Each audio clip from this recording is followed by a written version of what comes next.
It's the AWS Developers Podcast. Today we're talking about a migration to serverless with Cancer Research UK.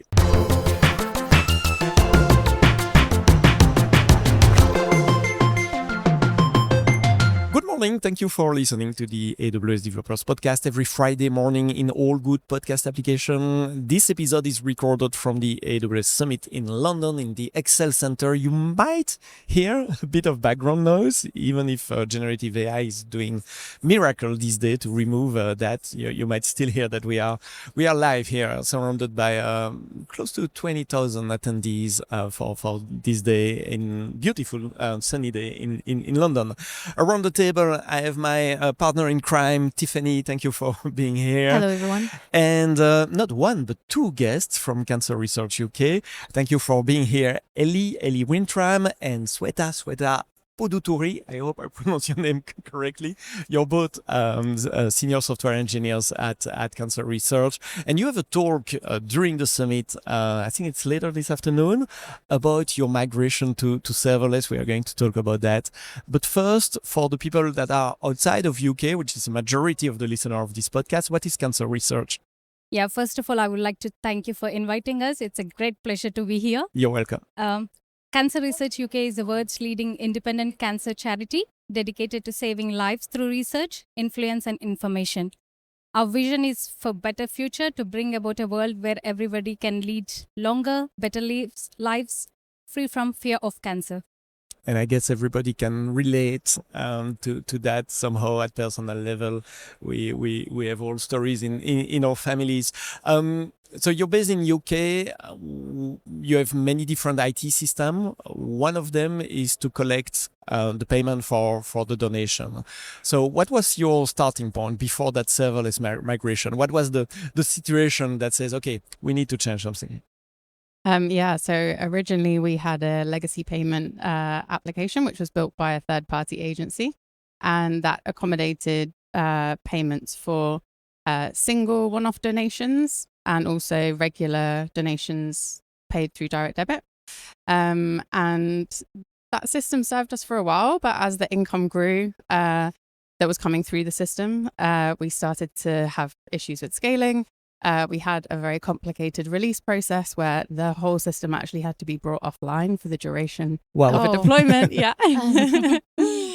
The architecture became unfit for purpose. And it also became increasingly complex because after years of adding additional features to meet our needs, the architecture just grew in its complexity. So as a result, we couldn't handle high volumes of traffic, and the system just became very slow. It was also very expensive to run and maintain, so it just wasn't sustainable for the future. So as payments in itself is a core capability of the organization, we decided to bring that product in-house. And we migrated to create our new system, which is called Payments Web Services. And it's designed to be scalable, flexible, completely cloud-based, and aligned with our evolving needs to grow.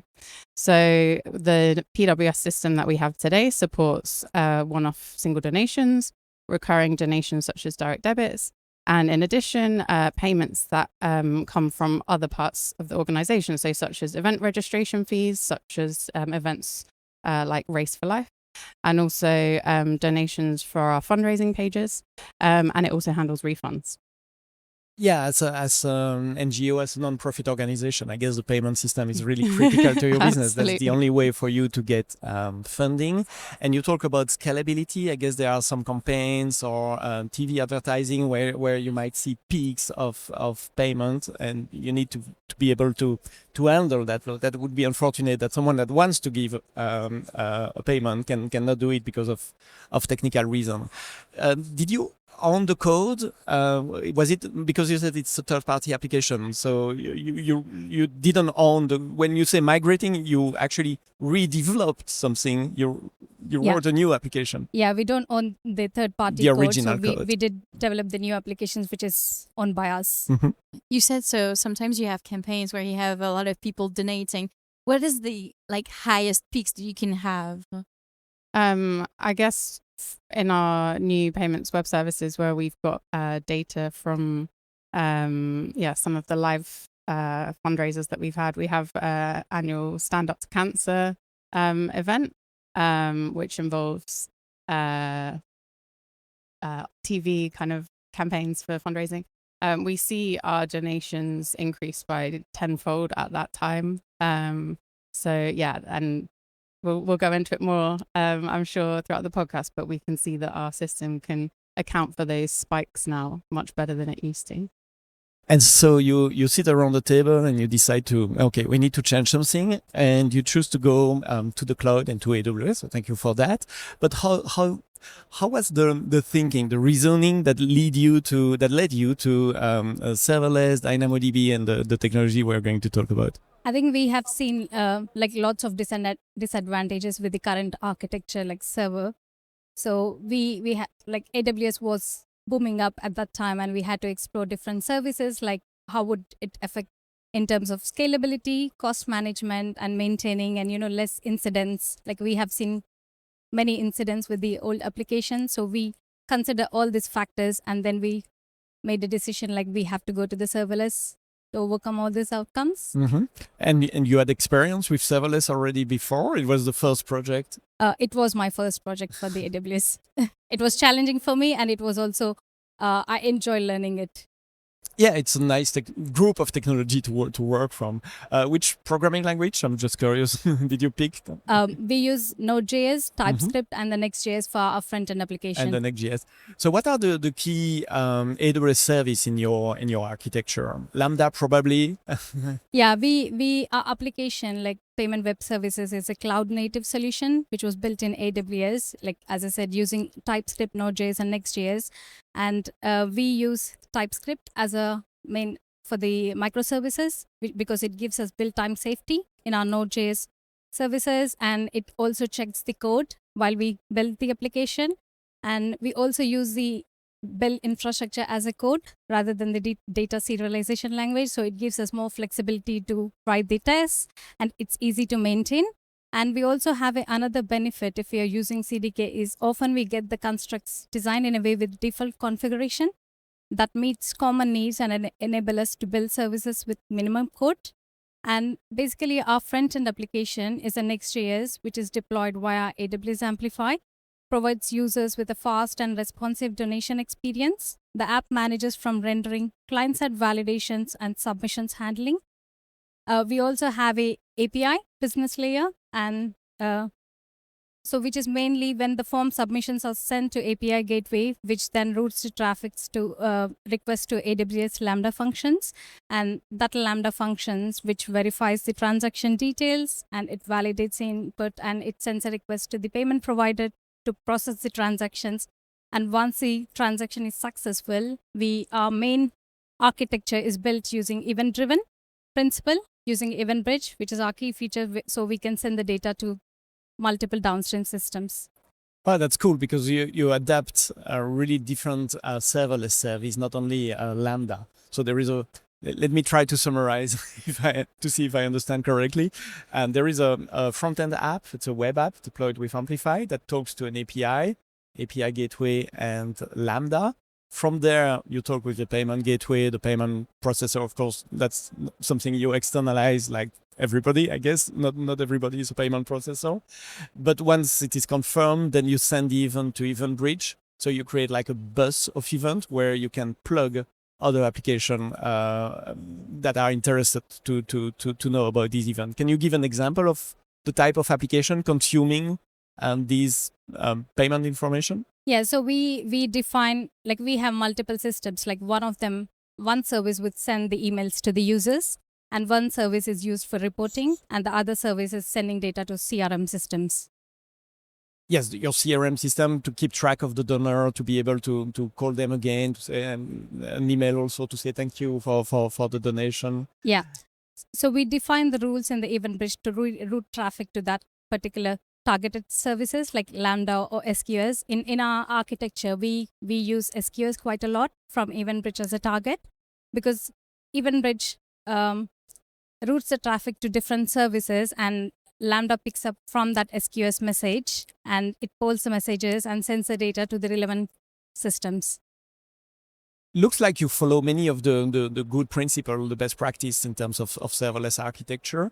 Where did you how did you learn all that? You said it was your first serverless project. Have you been to AWS class? Have you worked with partners, Udemy, Coursera, others? So we do have AWS support quite a lot, like coming to the summits, and also we have a plural site. Like we tend to learn a lot from the plural site, and we knowledge share among engineers. Anything I missed? Yeah, I mean, we're encouraged to take our To certificates. learn, to experiment. Yeah. We have dedicated personal development time in the organization, and we have a study group for studying for the certificates. So we're both studying for certificates at the moment for solution architect. So you passed your study and you passed the solution architect certification from AWS? We're studying at the moment, yeah. I've done my AWS Developers certification. Yeah. Okay. And yeah, we really encourage knowledge sharing, like Swetha said, between the different teams who are trying out new tools in AWS. You said you did the migration a while ago. When was it exactly? It's around 2 years ago. 2 years ago. Okay. That's quite recent. A bit more than that. Well, I joined 2 years ago, and it was maybe it's more than that. pretty much kind of done by then. But yeah. Okay. I'm super curious about the fact to start from zero knowledge about serverless to an application in production following best practice, not only in terms of development. You mentioned CDK. I want to go back to CDK. But I was wondering also in terms of security. Have you used any external help, like to have a review of the architecture, review of the security? We do have an architect team, internal, like infrastructure team, architect team. Like we do take help of them, and we review our architecture, and we take the suggestions from them to improve. And sorry, what was your next question? Yeah, have you used any external help as well to review the architecture to ensure that you were following the best practices? So we have a centralized infrastructure team who I suppose also provide some like guidance around best practices and standard ways that all the different product teams within cancer research should do certain things, and they've ensured that all of our AWS accounts are monitored with the security hub, and that we are addressing any issues that are highlighted in there. You said you used Cloud Development Kit, the CDK, as infrastructure as code. So you describe your infrastructure, writing code, probably in TypeScript as well. Then that's another learning curve as well. So it's not just entering into the world of serverless and DynamoDB and Lambda, but it's also infrastructure as code. Did you start from the beginning with CDK? It was like the plan. If we go to the cloud, we do it right and we use infrastructure as code, or is it something that you plugged after in the project? No, I think we started from the beginning. As an engineer, I would prefer to write code rather than using the data serialization language. So we would use TypeScript as our language in our other applications. So we are familiar with that. So we use the same for infrastructure as code because it gives us like type safety, and we can easily write tests for it. So you can test. Yeah. You can write unit tests for your infrastructure. I love that idea. It means your infrastructure is version controlled as well, in Git probably. Do you have a CI/CD pipeline to deploy the application? Yeah, we in the current build of Payment Web Services, we are using Code Pipeline. And we're using GitHub Actions in combination. Our wish is to move fully into GitHub Actions for everything CI/CD, because I guess there's just a broader knowledge there within the team about that technology, and less experience using Code Pipeline for deployment. How long took the project? So you said it's finished since roughly 2 years ago, but how long was that phase of architecting, writing the code, writing the pipelines, testing, and going to production? I think we took the MVP approach. We did not migrate all the journeys. Like as Ellie mentioned, like we have one-off donations, direct debits, and refunds and other products. So we migrated like bit by bit, like single donations we migrated. And I think it took around like more than a year to migrate at one-off donations. And then slowly we added on top the other migrations. Yeah, start with one functionality, make sure it works, and then progressively migrate other functionalities. Now that you are there, is serverless answering or fulfilling the promises in terms of availability, agility, and all the ETs that we promise? Yeah, I definitely say yes, because it allows us to monitor stuff in real time, and we can, like, especially with the monitoring and observability, like I think it's really interesting. Like, we get the CloudWatch alerts if there is any errors immediately, and we have many other features like synthetic canaries. Like, we can use the script to load the page and make a transaction as a real user, and if there is an issue and it triggers an alert to the Slack or anything, we can use chatbot. We have many services in AWS. You can use them. We use AWS chatbot to route our alerts to Slack as well for this kind of errors. And we also run this canaries in schedule, like in our environments, to make sure, like, we detect the error rather than supporters reporting to us. Yeah, being proactive. Yeah. We detect the error rather than waiting for a customer to. Yeah.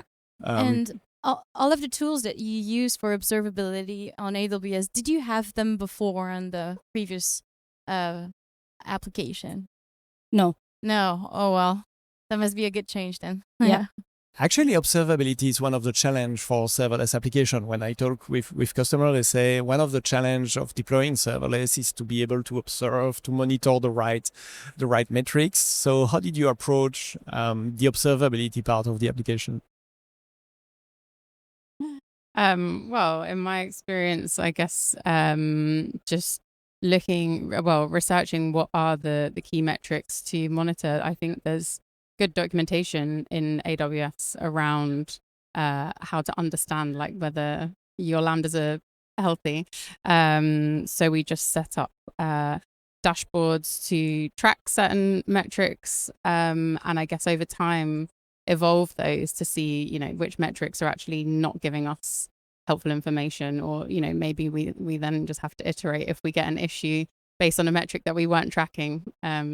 We just have to improve that over time. And that's another important pattern as well, is to start with what you think is right and then observe if it gives you the data that you need to actually manage the system correctly, and refine based on that. Are you tracking any business metric as well, like the number of donation or the amount of donation as a proxy for technical problems? If the donation drops, maybe it's not, people are not giving anymore, right? No, I think we just track the invocations of our lambdas. So we know if the traffic is high, then the invocations go high. If not, then it will be lower. And you said you migrated somewhere like 2 years or 3 years ago. Do you use any AI in this application? No. 2 years ago was probably too. It was too right early, about really at the beginning. I think it's more than 2 years ago. So if Ellie was here 2 years ago, then definitely it's more than 3 years. Yeah. What did you observe in terms of scalability with the new system compared to the old one? Well, yeah, in terms of benefits that we got from moving to serverless, our current PWS app is approximately 94% cheaper to run than our legacy system. So, wow. Yeah, huge savings, which is very, very important for any organization, but particularly a charity. 94%, you said. Yeah. And we, as Swetha said, we have more control and more flexibility over changes because it's in-house now. Yeah, because it's your code and you control it. Yeah, absolutely. As we already mentioned, it's much more scalable. We have these Stand Up to Cancer shows, which are huge fundraising events in our calendar. And we don't even have to prepare for this in any way because AWS handles all of the scalability aspect for us. So we can expect huge spikes in traffic. AWS just takes care of that. Yeah, exactly. not being on call, on duty. Exactly, yeah. And yeah, as we've said about we've got rid of the terrifying deployment process in the legacy system of having to take things offline. Like everything is very easily maintainable using AWS tooling. Are you deploying on the floor now? Git commit, Git push, and start the full process? down to production, or you still have a last manual step to verify? No, we don't have manual steps, but we have different environments to make sure we Yes, are of releasing course. the right code. Yeah, we have very rigorous QA Yeah. before going live. I can imagine that. In terms of scaling, I understand where you're coming from with a previous solution that was difficult to scale to something that is scaling now automatically. But did you test the new solution beforehand in terms of scaling, like generating a lot of traffic to see how it behaves? Yeah, we did the load testing, like our QAs, internal QAs, do the load testing, and we did test 800 transactions per second with the current Wow. architecture, and it was able to handle that. And initially, we did notice some of the issues memory issues, Lambda timeout issues, but we tried to rectify after the load testing. Yeah, that's important. Choosing the right Yeah. size of the Lambda runtime or Lambda Memory, I don't timeout. like to say containers. It's more a micro VM, but choosing the correct size, the timeout, the concurrency probably as Yeah. well. Mhm. So that's a nice segue to the next section and the next question as well. It's what were the main challenge you had to build that architecture, or to code that architecture, or to deploy that code? Yeah, I can give some examples, which even though I wasn't involved in the initial build of this, joining as a serverless developer in the past couple of years, the developer experience is a big change when you're used to working with some kind of local environment, to build features. When suddenly everything is serverless, we had to think about how best to recreate some kind of quick local environment for developing and testing a feature. Over time we've refined an approach to create CloudFormation stacks quickly from our local machine, independent of one another, so that we can collaborate but work separately on different features. How do you work with that? You have your own individual AWS account where you can test things, or you work in different regions? Or We have a shared account, but we have scripts which deploy our own individual development stacks. So we can then obviously check those stacks, collaborate on those stacks because they're all deployed in the same account, or, hand them over to QAs to test. But they're independent from one another. So we can each be working on a feature at the same time on the same application and not interrupt one another. can you test your Lambda function locally on your laptop as well, using something like local stack or SAM? Or We haven't used any of those kind of tools. No, we, I guess all of our integration testing or end-to-end testing will be triggering our deployed, it will run from, based on the deployed stack. So as a developer, what is your workflow? You make a change and you test it locally with unit test only, and you do the integration test in the cloud. You need to deploy to Lambda really to test the function. Yes, Okay. but using CDK to deploy, it's super quick. CDK deploy. Yeah. Waits a few seconds. If it is just a redeployment of code, it's pretty fast. It's very quick. Yeah. What else? We were talking about the challenge and the lesson learned to build this new system. Yeah, so another change, I guess, for the team was to start working with events-based architectures. Because we're obviously integrating with these other downstream systems, as Swetha described earlier, we needed to consider possible scenarios where events might be rejected or dropped, and think about how we are alerted to those situations, and how we also then capture those events so that they don't go missing, and that we can replay them later. So hence the use of SQS. That means working with SQS dead letter queue as well, and having observability metrics and alerts on the number of messages in this queue. Yeah, we use dead letter queues. As I said, our event bridge target would be SQS, and Lambda pulls the messages and it retries multiple times, based on our configuration. If there is a downtime of any of the systems, then it puts the messages in DL queue. If there is any error in the processing message, then it adds to the DL queue. So we can check what is the issue on the DL queue, and then we can reprocess the message.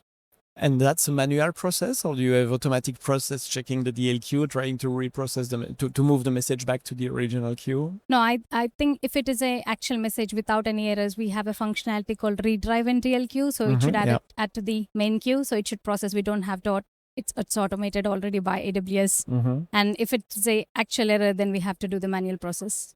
And then you have alerts on the queue DLQs. length, the dead letter queue length, so the number of message waiting there. If you start to get more message, it's probably there is a problem because the message cannot be. Yeah, we do have processing. alerts for those particular metrics as well for DLQ. I don't have hands-on experience with event bridge, but is there a similar mechanism at event bridge level if an event cannot be processed by event bridge? We do have a replay mechanism, like we have an event-based archive, so which stores the messages and you can replay the messages again in the event bridge. Okay, so that allows to have similar type of functionalities. Yeah. Going back to my question, what were the challenge and lesson learned for that new architecture? So we talk about the deployment lifecycle. We talk deployment and development lifecycle. We talk about dead message or message that are not processed. Yeah, I guess just other little gotchas with. I want to hear about these. What are the paper cuts? What are all these little things that make it hard for developer to adopt serverless? Yeah.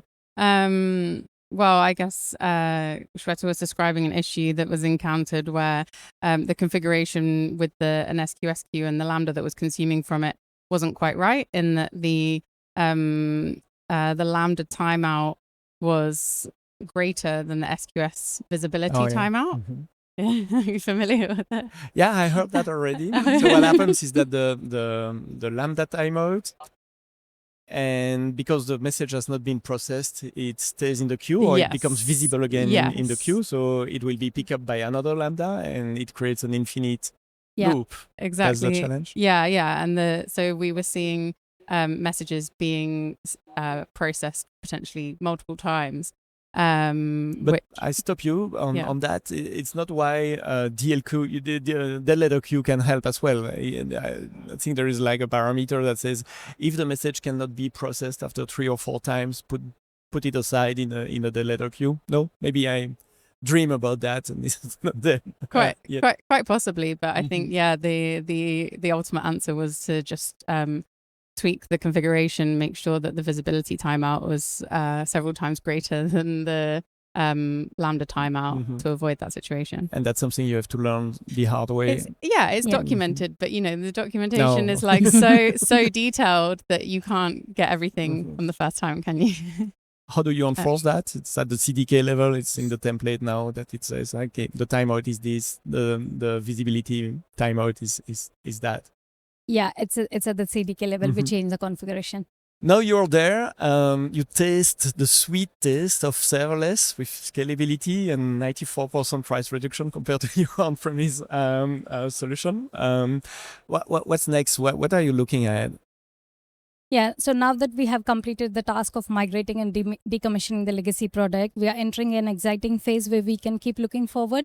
We'll continue to make the product better for our supporters, looking for ways to reduce costs and finding areas of opportunity within the payment space. So I interrupt you. What are the possibilities to reduce cost? You have some very specific action in mind?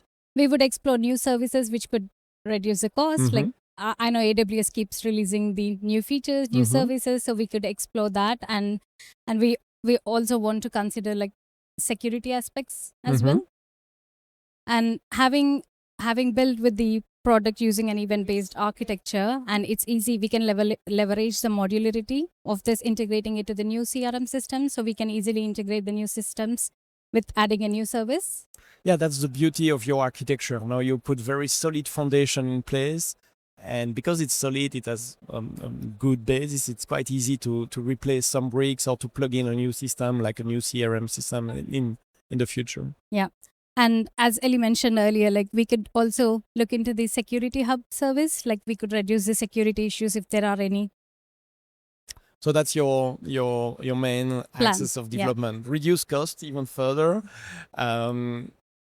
Continue the integration with the rest of the world around you, and strengthen the security posture, or the security visibility, the visibility on the security of the platform itself. It was super clear, inspiring, and I hope that if you're listening to this podcast and you didn't try serverless solution yet, we give you some ideas to get started and some good practice to get started.